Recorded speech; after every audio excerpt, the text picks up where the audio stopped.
Grandes gestas españolas. Con María Fidalgo Casares. Aunque hoy a muchos hablar del nodo les puede oler a naftalina, lo cierto es que era un atractivo preludio de las películas que en los años 60 y 70 se exhibían en todos los cines.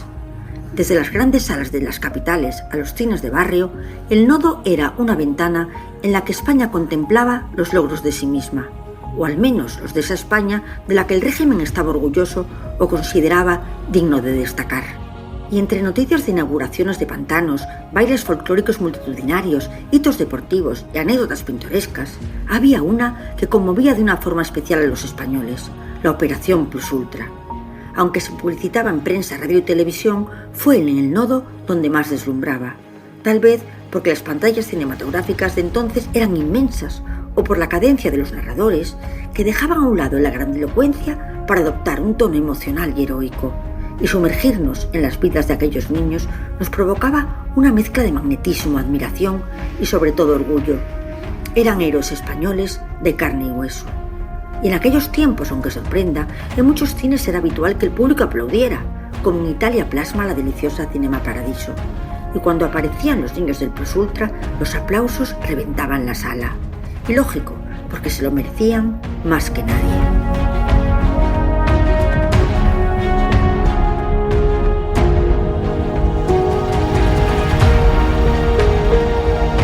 La Operación Plus Ultra era una empresa de hondo carácter humanista, surgida del arrollador éxito del programa de la cadena SER Todo para los Chicos. Respaldada por Iberia y por la Confederación Española de Cajas de Ahorros, buscaba premiar la abnegación y los valores forjados en situaciones extremas de los niños españoles. Estuvo vigente de 1963 a 1977 y en los periódicos se publicitaban los plazos de inscripción, la composición del jurado, el desarrollo del proyecto y la repercusión internacional. La selección de los niños respondía a dos categorías: actos puntuales de heroísmo, como rescatar a alguien de un incendio, auxiliar a un herido, intervenir en situaciones de riesgo, y la segunda, menos vistosa pero más conmovedora, las trayectorias de sacrificio jalonadas de privaciones, desinterés y amor al prójimo. No se buscaban gestas espectaculares, sino la grandeza moral que emerge de la adversidad. Estos niños solían los que sostenían sus hogares con una dedicación meritoria de ser reconocida. Se convertían en auténticos cabezas de familia tras la enfermedad o muerte de los padres, y recaían sobre ellos responsabilidades como cuidar de los enfermos, atender a los hermanos pequeños o familiares con discapacidad, asistir a los abuelos, realizar tareas domésticas como compra, cocina, limpieza e incluso aportar dinero mediante trabajos precarios. La Operación Plus Ultra, al visibilizar estas vidas, se convirtió en el espejo de una España donde la infancia era demasiadas veces una madurez prematura. No eran raros los niños que dejaban la escuela, sobre todo en el ámbito rural, para complementar la renta familiar. La España franquista no era una excepción, ocurría en la mayor parte de la Europa de su tiempo y aún hoy se perpetúa en el tercer mundo. Otros requisitos eran el tener entre 7 y 16 años, nacionalidad española y ser presentados por instituciones escolares benéficas, asistenciales, también médicos, párrocos o cualquier español que tuviera constancia de un hecho digno de ser valorado. Debían enviar una carta con su nombre, apellidos, edad de domicilio y sobre todo la narración del acto o de la trayectoria vital que justificaba la candidatura. Era un procedimiento sencillo, pero revestido de solemnidad moral.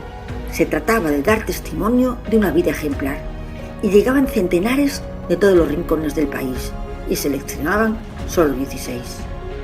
La Operación Plus Ultra se convirtió así en una especie de altar civil, un espacio donde se reconocía la virtud en su forma más pura, la bondad que se ejerce sin testigos y sin más recompensa que el deber cumplido.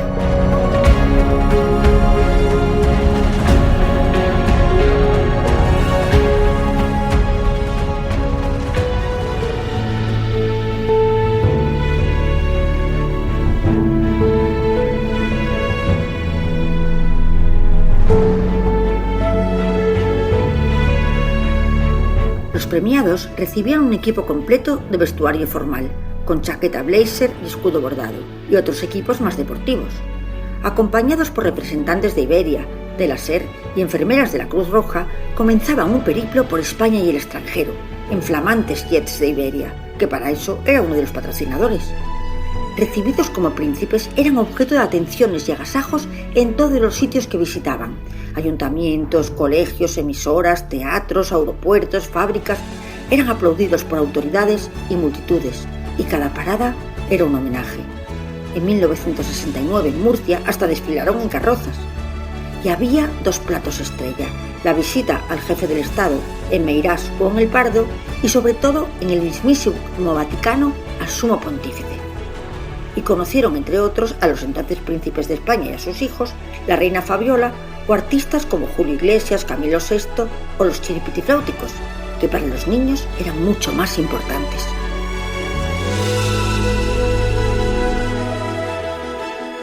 Los medios de comunicación recogían profusamente lo acontecido, pero como hemos dicho, fue a través del nodo como pudimos viajar con los chicos, conocerlos físicamente, sus historias, los actos en las ciudades, a quién habían conocido, quiénes los habían recibido, y se destacaba sobre todo las muestras de cariño que recibían. El impacto fue tal que protagonizaron una película en 1966 dirigida por Pedro Lazaga, y aunque contaron con actores, las historias eran rigurosamente reales y se mostraba todo el proceso de principio a fin. El primer año, la Operación Plus Ultra fue nacional, pero fue tal la repercusión en el mundo que se abrió a países europeos e hispanoamericanos con la cooperación de las embajadas de Inglaterra y Alemania, Radio Europa, la BBC y asociaciones británicas de Boy Scouts y Guide Girls. Y con el tiempo, los niños se convirtieron en embajadores de UNICEF.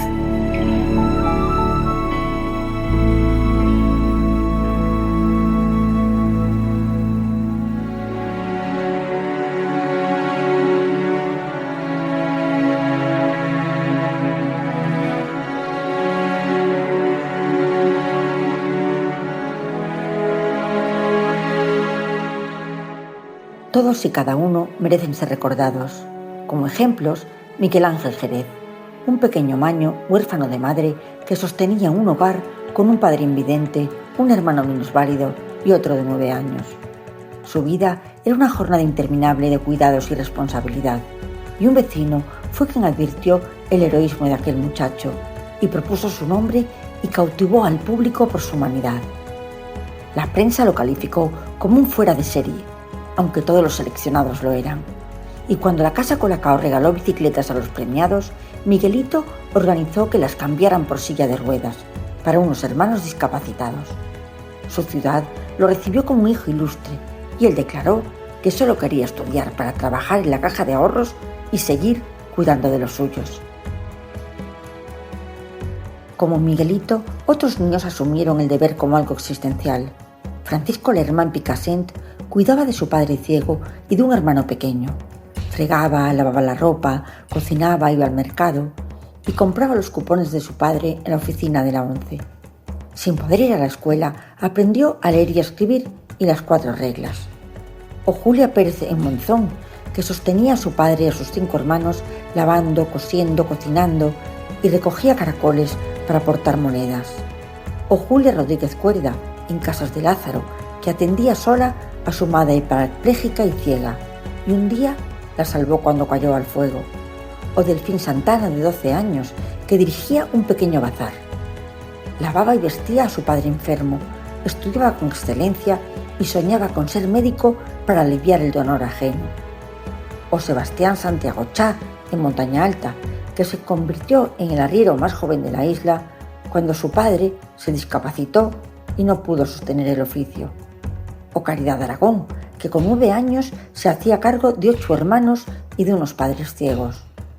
O Berta Isabel Cuadrado, cuya madre era limpiadora y ella tenía que atender a un abuelo de 82 años y a un tío minusválido. María José Baena, de 14 años, del Aujar de Andarax, Almería, que cuidaba de sus padres minusválidos, de su hermano menor y de una tía anciana que vivía con ellos, y sola se encargaba de las tareas de la casa, a la vez que trabajaba en casas del pueblo para poder ganar algo de dinero, y pese a todo iba al colegio y sacaba buenas notas. O Juan Antonio García de Fuente de Cantos, que llevaba cada día a la escuela a su amigo en silla de ruedas.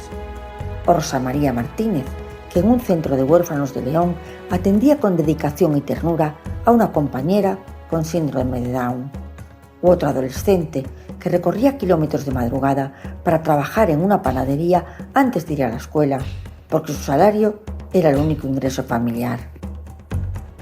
Pero la epopeya infantil no se limitó al sacrificio doméstico. Se premió también el heroísmo que nace en un instante y decide una vida, como Carmen María López, sevillana de 9 años, que se arrojó a una alberca sin saber nadar para salvar a su hermana pequeña. O en Miranda del Ebro, un niño de 12 años se lanzó al río para rescatar a 2 pequeños arrastrados por la corriente y estuvo a punto de morir. O José Luis García, madrileño, que salvó a un compañero que se hundía en una zona de baño sin adultos presentes, lo arrastró a la orilla y sobrevivió. O el caso de Ana Galera, cuando el río Guadalhortuna se desbordó llevándose con él todo lo que encontraba en su camino. Cuando en su casa el agua le alcanzó las rodillas, Ana sacó por la ventana a sus 5 hermanos pequeños, a un primo de 6 meses y a su madre. Y desde Guinea llegó también la grandeza, porque Telesforo Yehue, de 13 años, al que llamaron entonces el Negrito de Guinea, cautivó al público. Estudiante de La Salle en Bata, participó en el rescate de 30 personas atrapadas en una barca, y él solo salvó a una anciana dada por desaparecida, atrapada entre matorrales de la ribera. Y los niños de entonces añadíamos, lleno de tiburones. Y no fue el único niño africano. En 1968 se premió a otro joven que mató a un león a hachazos para salvar vidas.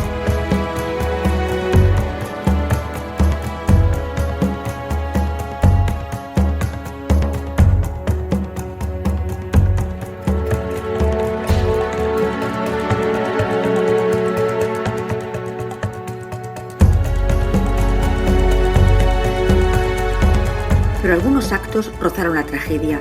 Carlos Betes, en Lloret de Mar, se arrojó al vacío desde unas rocas para salvar a su hermano, caído al mar embravecido. Se fracturó ambas piernas, pero lo mantuvo a flote hasta que llegaron los auxilios. O Mercedes Pérez, en Gijón, herida de gravedad tras un accidente que vendó su propio ojo sangrante y liberó a 2 primos de corta edad, a su cuñada y por último al hermano que conducía el coche. O Antonio Rubio, en La Albuera, que sacó con vida a su hermano pequeño de un chozo alcanzado por un rayo y recuperó el cuerpo de su padre. O Maripili Romero, de Badajoz, que salvó a una niña de 4 años que cayó a un canal.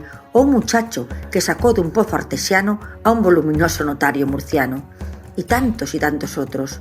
Incluso hubo un héroe gallego de Mestas, Orense, que seleccionado no participó. Quiso quedarse con su madre y dar su plaza a otro niño que se lo merecía.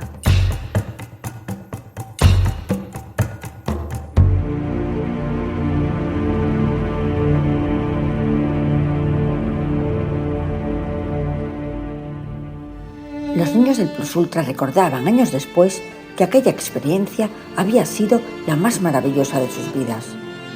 No fueron, como se dice hoy, juguetes rotos. Volvían a sus casas, a sus escuelas, a su rutina, pero todo había mejorado, porque su realidad ya no era invisible. La Caja de Ahorros les dio becas, ayudas, oportunidades, empleos a futuros e incluso llegaron adopciones para los huérfanos. Pero lo importante no fue lo material, sino haber sido reconocidos por una valentía que brotó de la pureza de sus corazones. La Operación Plus Ultra fue considerada la iniciativa humanitaria más relevante de la Europa de su tiempo, el non plus ultra del comportamiento moral. Y sociológicamente, en su trasfondo, se reflejó la España que fuimos, una nación que creía en la dignidad, en el esfuerzo y la responsabilidad compartida. Y con una grandeza que rara vez se reconoce, padres con pluriempleo, madres entregadas con vocación de servicio familiar, niños obligados a madurar y a ser héroes sin saberlo, reedificaron una España devastada. Con su sacrificio escribieron una de las páginas más honorables de nuestra historia, la gesta de generaciones que tras una guerra enterraron odios y uniendo voluntades eligieron construir antes que dividir y supieron avanzar sin rencores.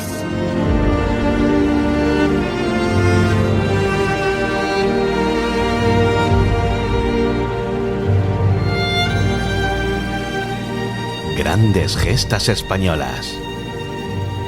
Con María Fidalgo Casares.